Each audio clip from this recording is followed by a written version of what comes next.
الله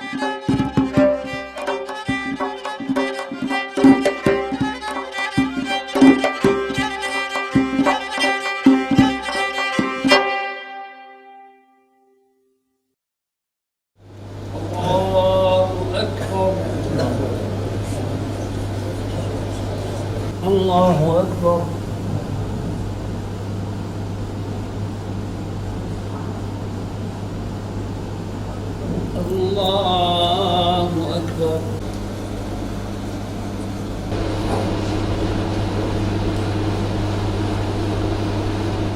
من ناوم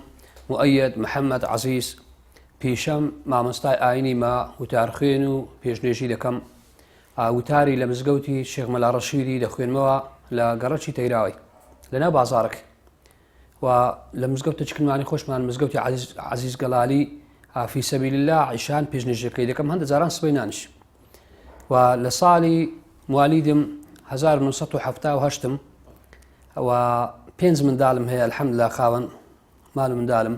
5 منداڵم هەیە هەر 5یان کوڕن و 2 کوڕیشم الحەمدولله لە ئەزهەرینە ناو مزگەوتی خەلجەل کوبڕای لە مەلایەتی دەخوێنن و لە حجرەش دەخوێنن لە حجرەی بەحرکەینە بەردەوام فەقی بەردەوام لە ساڵی 2003 هاوسەرگیریم ئەنجام داوە 15-16 ساڵ الحەمدولله. الرحمن الرحيم. بسم الله الرحمن الرحيم. والفجر وليال عشر والشفع والوتر ذات العماد التي لم يخلق ثمود الذين جابوا أو جاء لقى الصخرة دبيلك دي أو جاء أو نابي غلط كان أو شد سري شد نابي الذين لا كسري لبن والله من طبعا برلوي باسمه سنتري حكمي لبيشي أو إمام خطيب لا أوقافي صالي 2003 تعين بهم بقارئ ومؤذن ولا بيشي 2006 لأنه حتى كانوا الحمد لله طلبي مزقوتي بمخرج القرآن خوندن ودراسة ودرس ما دقوتها على 2006 لباش زواجم تعين بهم بقارئ ومؤذن قرآن خوين وبانك بيش لمزقوتي الشهيد آزادي بحكم خريج قرآن وبابش ما مستعد شيء آيني الحمد لله معلوماتي باشا بلا بتعيني ولا أوقافي الحمد لله حب من برامبر قرآن باش بمستوى باش بخوم بين جزء لبركت للا جزء عميرة حتى سورة قاف جزئي 26 و 27 و 28 و 29 دوای برادرك قسم عندك كتبوا بعد قرآن لبركردني قلت والله سنترك كرايتوا ام شي ما دري او شويه قرآن لبردك بحفتانا والله مش بيشتريش او رغبه تمام لصالي 2009 شوما سنتري حكمي او كاتي طبعا سنتري حكمي ولا باش ناو كان غوري با ناوي دزغاي روشنبيري نوري حكمه اللي درا دسمع بكر للاي سوره بقره صالي كم بنج مانخ هر حفتي دواما روجكا او كاتي سبني جمعام حفتي ربعك ما لبرده كرد بتفسيره صالي كم بنج ما لبركرت شهاده كم ما ايكو انا تقريبا اوج بوا اوكلو من صالي يكم بملا استبولي خومان نهت السيو قصور بونت ميلا زياتر بو سبب براسي كوا بردوام خلق زور دوستان خوشويستان دس خوشيان لي كردم براسي لو من شتا خوش وايك زياتر بردوام الحمد لله تاوكو استاكش بردوام صخرة بدوان وفرعون ذي الأوتاد الذين صوت العذاب لا لقني بس عذاب صوت عذاب لقنا الف لا الف باشا مسلم يا عمر تندريش اما لسنتري حكمه زياده التجويد او براني لقرم هندش على قراءه باش داريان كردي هم قراءه السبعه وهم اجازه قراءه بس والله بحكمي او امن مشغول تربهم لاش خريج خويندنو لاشي عندك طن كاسبي دوامي مزقوتو براستي تاكو استنى دوري قراءه السبعه وانا باش داري نكدي لسنتري بلام درسي تجويد هبوا ومحاضرات جزار بزار هبوا لا عندك لمحاضرة كان بجداري عام كتير بلام ايما صالي كم لسنتري حكمي بينج امان لبركر بلام لو صالي دوم كواسر وابرين او ما كرت يار بو براياني دستي كاجيري لنا اخوان دانشتنيا كدوان بي باش بو كواسالي دوم بكريتا دوز لو اواني او بينج ان او كردي عندك شان درجات خرابو قرانيش يك وكو كتابه كانت كان يبري اجا 16 هنا اجا 16 تعمر من نوت بين زياترنا هنا نوت هنا حساب القران لبرنيا على برؤيته كرويشتي وهرا وستاي غلط الزور بنابي ابوي عندك لبراي كان زبطه كان زور او نبو بوي صالي دوم دوز ياندانا والدرس كشمان أما 2 ساعات حفتانا لسنتري حكمي أو كاتي ساعاتي كم ما مستعد تفسيري أو ربعي دقوتوا أو ربعي لبريدكين لبقرة راد اسمها بيكرت تفسيري أو ربعي دقوتوا لو درسي دوام أما مراجعة وحفظة كمان دقوتوا يعني هم 2 درس ما كرد 2 درس شان حفظة كان ليدا برسينوا درزش يعني سدادنا والدرس تكشبرين هلنا ومسافك ما ورد قرد أو ندي خندب وما نو مراجعة ما جدول كارم لكني قبرين مشينا ناو مكتبا بي جدول ما نهبو ديان دايني كوا أو حفتي بيته واجب ما نسيا برين أو ند آيات لبرا وأو ند آيات مراجعة لإي ربع رابردو يعني إي دج رابردو أو بردوام الحمد لله والقرآن لبركنا كشم تقرون بحف صالي بوزياتر حف صال 8 صال بوا ده صالي نبرد بلا ما 2 صالة الحمد لله حفظ كبتها وكرتي لسنة تريح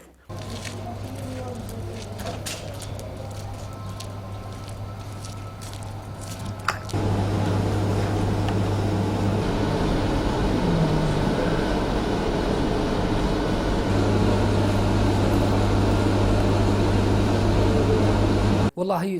تشتكي بلا بركني قرآن بيروس أوندي أوي الحمد لله من صالك لنا قرآن ولقد دوستان وبرادران سؤال اشتي لك دكين وبرين موضوع عندك كين وزور زال تشتك سبب كم سبب تواني بريم أويا كإنسان أخوي جورا سند زياتر إنسان حبي برامبر أو دينه أو قرآني هبي أخوي جورا أو زياتر إصلاحي دكا أخوي جورا دفرمي والذين جاهدوا فينا لنهدينهم سبلنا أو كسان إلى بينا إما تيدكوشن تا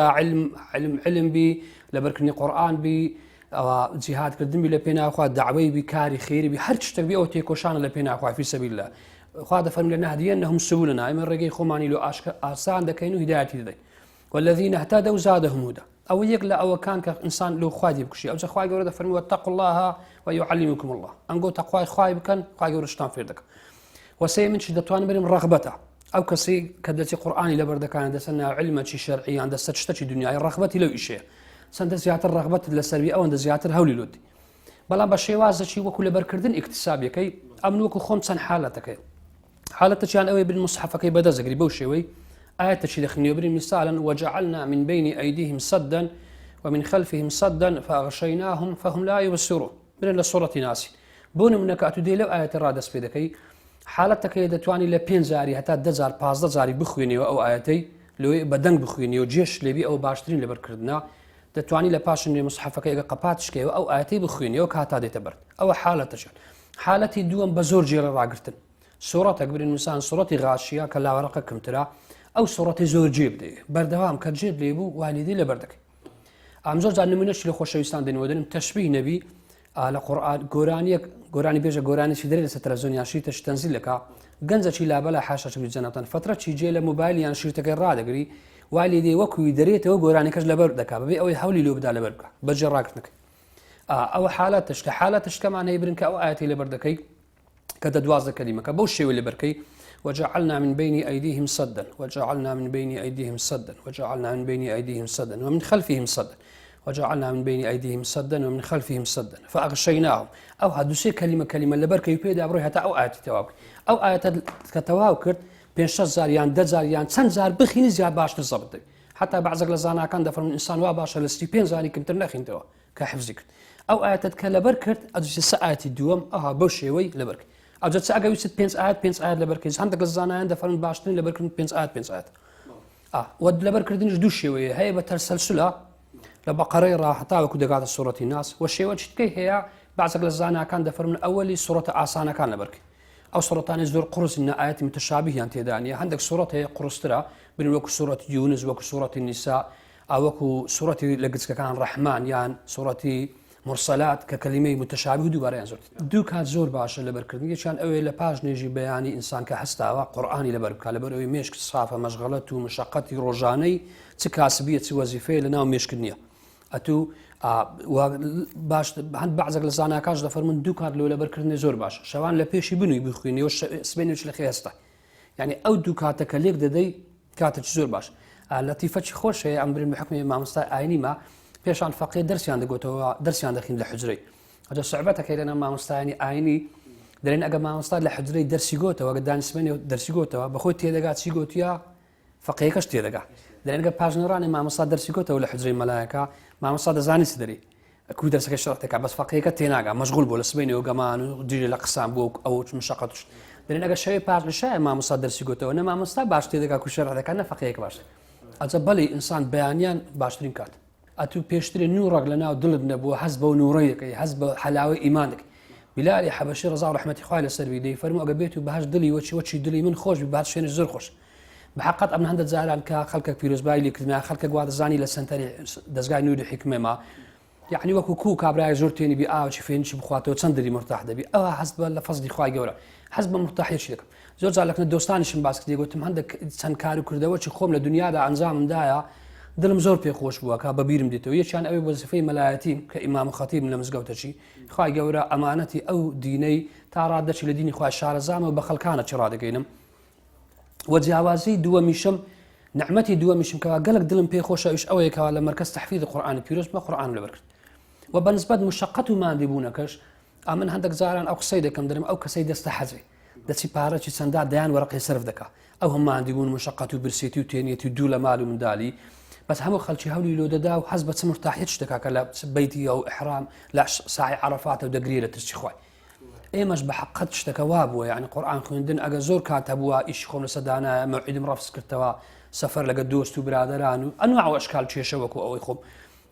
لسه سنت الحكمه كانت 2 ساعات دسينا اوين دري برين جمعان بوا كاتا كان كبوا حفتي روجك دس بس كاو خوشي او لزتم ببيرتي او نعمتي قران لبركني براستي تمنام ذاك هم رجع عند البامنك هل حتى رجعك فأكثروا فيها الفساد فأكثروا فأفعل ربك بعاد أوزعت زليمك فعل فأكو لامك فأكو عينك لامك هرسك فتحي لسنا أو فتح لباتي بينجي كردية والله طبعا خواي جورا لقرآن بيروز دالش زور بيشينا كان من باسك أو كسان ذكا كوا خريج قرآن يقلو آياتنا لسورة فاطر دا خواهي قولوا دفرميت إن الذين يتلون كتاب الله دفرمي براستي أو كساني كوا قرآني يخوينه